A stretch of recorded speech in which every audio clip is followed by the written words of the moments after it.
who's here, please welcome Paul Hasselman.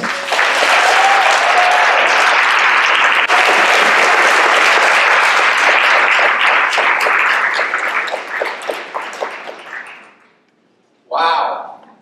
Good morning. Join me in knowing this. It's another beautiful day in my consciousness. Together? It's another beautiful day in my consciousness. It's terrific to be here. Greetings from the flyover zone. Yeah, I live out in the Midwest, and it's good to be on the East Coast, especially to be appearing on Broadway. Wow, Broadway, really? Wow. So, what I want to share with you today is mostly focused on one of the 12 powers, the power of will. I like to call it the ability of will. And I decided to start, prior to we talk to that, to why this is important. Are you ready for that? Okay, so be patient with me. We're going to get there. And since the church is focused on prosperity, and we had a lesson from the Daily Word on prosperity, and we know God is our supply, God is our abundance, God is prosperity. We know this, right? Okay? And sometimes we don't think into that and what it means. So we're going to do a little bit of that today, because it's connected to the power of will. So I want to start with an example. So here we have a table, right? So this beautiful little table, which I got to tell you weighs a lot. And in order for this table to exist, someone or a committee had to lay hold of the idea of table, right? And the idea of table is this huge concept that this person or the committee had to limit in some way in order to manifest this table. And so we get so focused in unity about the oneness and how we're free and how we're unlimited that we overlook the fact that in order for us to manifest anything requires limitation. Stunning, isn't it? Yeah. So while you're free and unlimited in potential, in order to be useful in this relative world, you have to limit. So whoever made this table first limited in their consciousness, because we live from the inside out. You know that, right? I live from the inside out. Together. I live from the inside out. And so once they had this idea of table limited, they maybe even used their power of imagination to visualize it. The first manifestation of the idea in the outer world was maybe making a drawing of it. And then professional schematics, and then someone else used it to make this table, right? Okay. So the truth is, everything depends on ideas. Everything depends on ideas. And did you know you are a master of ideas? Did you know that? Yes. I am a master of ideas. Together. I am a master of ideas. Because that's the truth. You are, I am a master of ideas.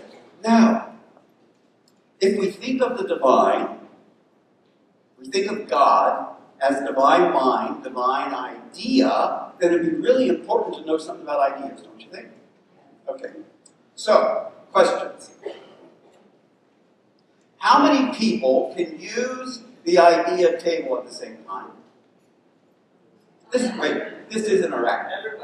Unlimited, right?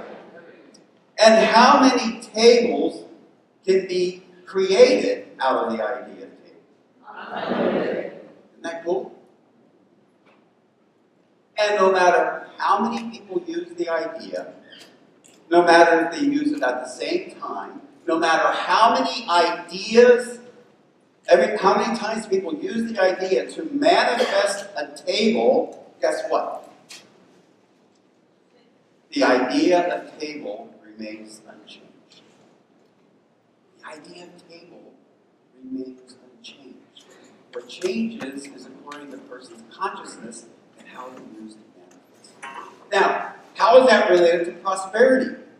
Well, when we say God is prosperity, God is abundance, God is supply, we don't have to faith it till we make it.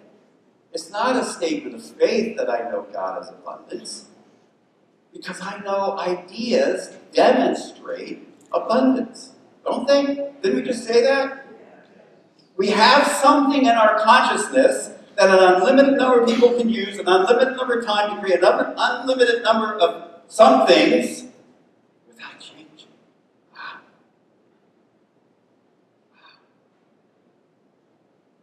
And so our job as divine identity, as spiritual beingness, manifesting a human experience, is to become aware of those ideas. And since those ideas, by their very nature, are abundant, we can manifest abundance out of it. And when we say God is our supply, or God is our source, God isn't the supply of money, or cars, or boyfriends, or houses. God is our supply of idea. God is the source of ideas. And when we lay hold of an idea, we work with it, it has a chance to grow in consciousness. And then they use it. There's this wonderful quote from Charles Fillmore in Atom Smashing Power of Mind. The creations of the one mind are ideas. The ideas of God are potential forces waiting to be set in motion through proper formative vehicles. Did you ever think of an idea of being a potential force in your consciousness? And the only way that is released is by your using it. Then he goes on to say, the thinking faculty in man is such a vehicle. I would say today, the thinking, feeling faculty in humankind is such a vehicle. Because you are a master of ideas. I am a master of creative ideas. Together? I am a master of creative ideas. Are you feeling it? Yeah. So connecting the dots a little more, we have a term in Unity that's very traditional called Christ. And if we don't know what that means, we tend to connect it to the religious traditions we were raised in. Have you noticed that? So Charles Fillmore defined Christ as the idea in mind that contains all ideas. The idea in mind that contains all ideas. And that Christ is the idea of spiritual man. Say spiritual humankind. Spiritual humankind. So when we realize and fully understand that this Christ idea is really a potential within us, a perfect pattern of the possibilities that we have in manifestation, we can more fully appreciate the importance of going into the silence of prayer and laying hold of. We're not laying hold here. It's rising up. We're becoming aware of it within us, because that's where they are. All the divine ideas there ever were, ever are, ever will be, are at the point of view. So let's start connecting it to the 12 powers. So the 12 powers, a lot of people miss the point that they're really 12 divine ideas, or 12 principles. You have already within you the 12 divine ideas. Let's check. Are you ready? Do you have the ability to believe? Yes. The ability to be strong? Yes. The ability to desire? Yes. The ability to compare and contrast? Yes. The ability to know? Yes. The ability to choose? Yes. Anybody say no yet? The ability to organize and sequence. Yes. The ability to be passionate. Yes. The ability to eliminate and renounce. Yes. and the ability to vitalize and energize and grow. So if you said yes to all those, it's not a matter of belief whether you have them or not. It's a fact. You know as a fact you have those capacities within you. And guess what? You're always using them. You cannot not use them. And so the purpose of studying the 12 powers is to become aware of what they are and what we can use them for, so we begin to use them consciously. Because when we use them unconsciously, we can sometimes get not so good results. Has anybody here had any not so good results in your life? Right? Yeah, so it's all about becoming conscious. Now, we often speak of divine ideas using us, or divine ideas telling us to do something. For me, that's because we're going back to our embedded theology where there's a God outside and God is telling us what to do. What if these ideas are simply principles? They simply exist, and it's your job to use them. Much like the principles of electricity. Do the principles of electricity tell us how to use them? No, we get to choose, right? And we can use the principles of electricity to light this room, air condition this room, heat this room, kill somebody, burn down a house, or bring somebody back to life. And so these divine ideas don't come with particular instructions, and they don't tell us how to use them. We have to learn. So, let's start taking a look at one of the powers. And for me, you're going to get a mix because they work together. So will, the power of will, is your ability to choose. Will is your ability to choose. Of course, you notice you're choosing all the time, right? Not only do we believe in machines, we're choosing machines. So there's no question you're going to choose. The question is how consciously are you going to choose? And connected with choosing is our ability to decide, the ability to direct, or the ability to command. Charles Fillmore called it our executive faculty. Because what does an executive do? It makes decisions, right?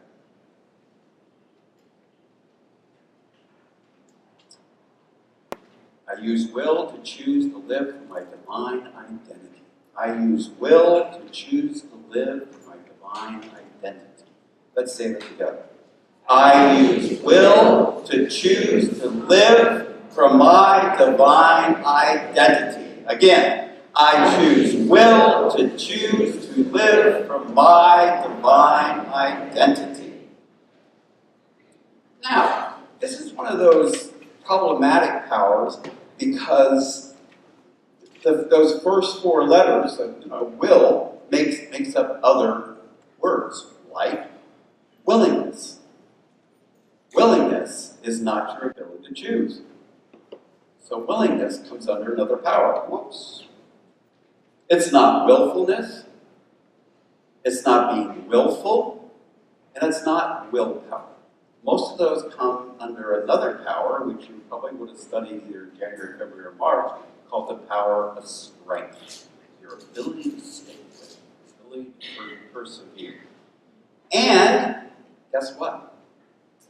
The power of will is not the will of God.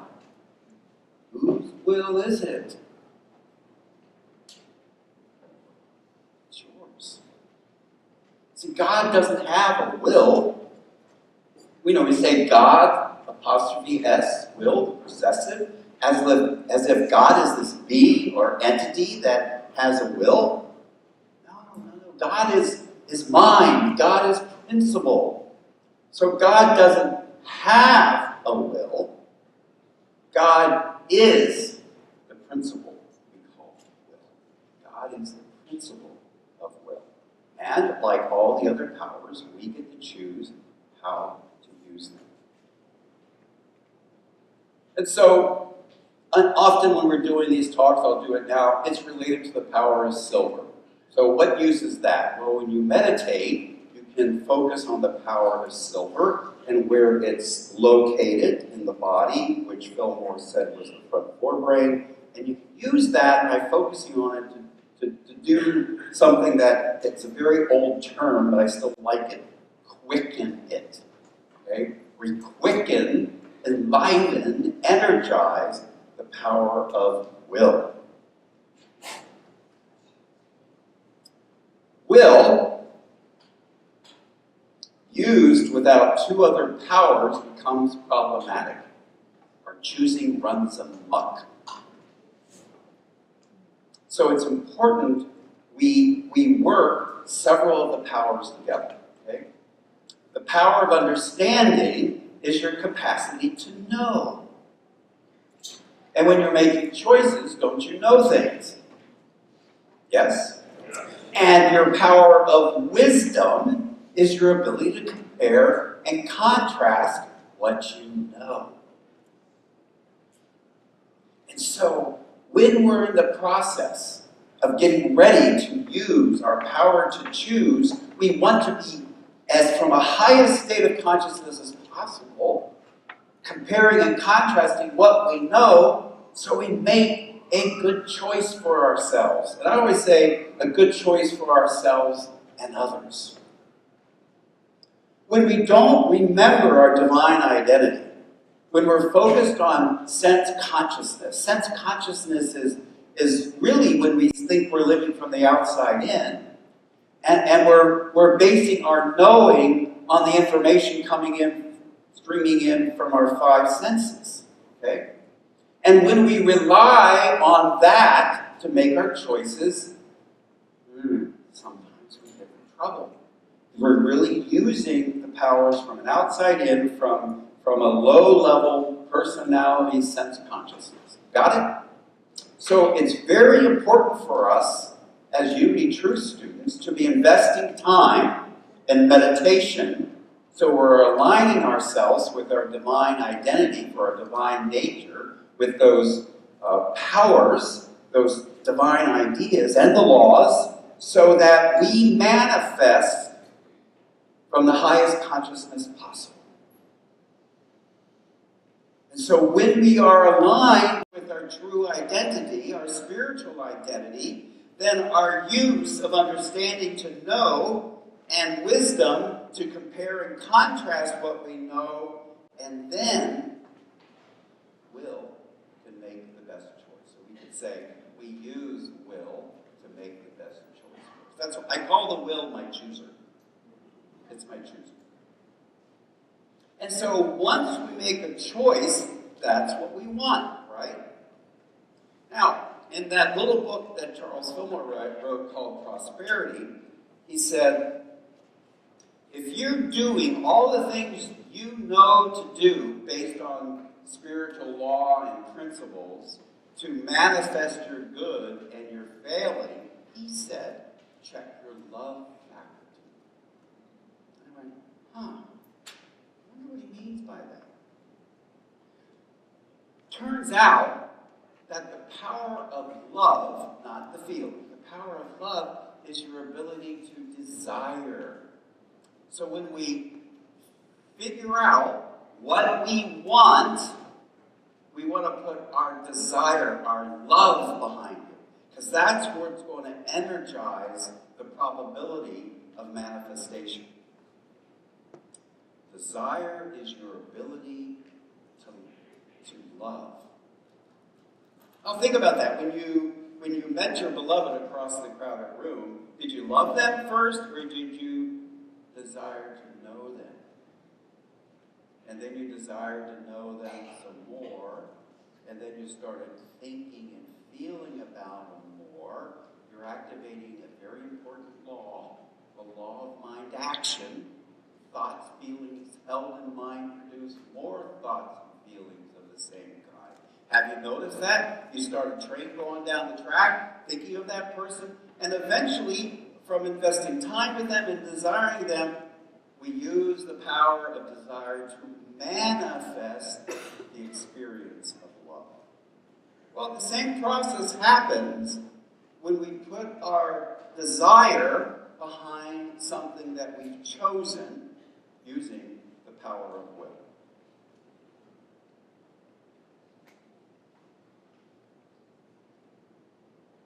So,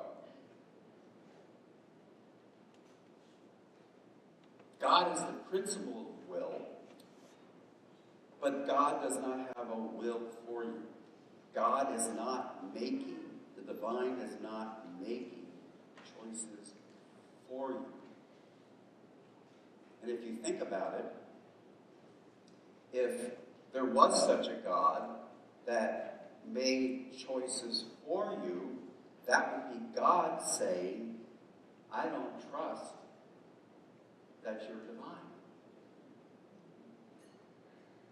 And God would be codependent.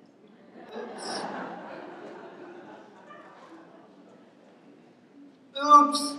Okay. So, while God is the principle or power of will, God has not made any choices for you because you are the master of ideas. You have the 12 powers within you. You are the one that's always making choices for yourself.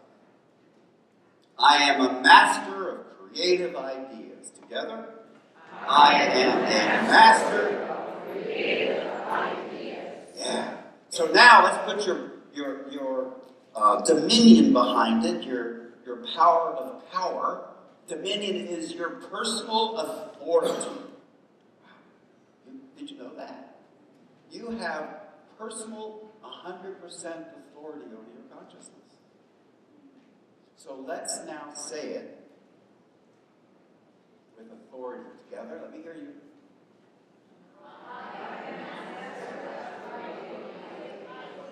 Yeah, okay, let's try it again. I'll remind you, I am a master of creative ideas. Together? I am a master of creative ideas. Now, let's see if we can add zeal to it. I think you're already there. I am a master of creative ideas. I use will to choose to live for my divine identity. I use will to choose to live for my divine identity.